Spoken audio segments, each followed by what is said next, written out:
Hello friends, എൻ്റെ YouTube ചാനലിലേക്ക് എല്ലാവർക്കും സ്വാഗതം.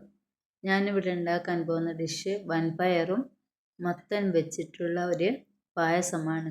അതിനാവശ്യമായ ഇൻഗ്രീഡിയൻസ്: വൻപയർ വേവിച്ച് വെച്ചത്, മത്തന്, ശർക്കര.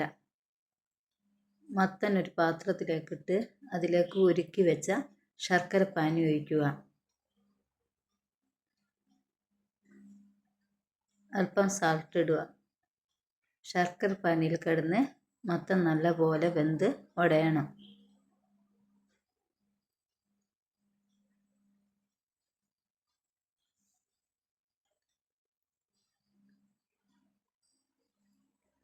അര സ്പൂണ് ഏലക്കായ്പ്പൊടിയും ചേർക്കുക.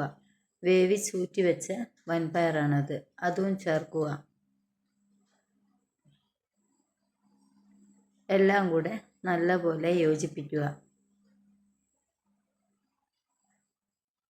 ഒരു തേങ്ങയുടെ ഒന്നാം പാലെടുത്ത് ഒഴിക്കുക.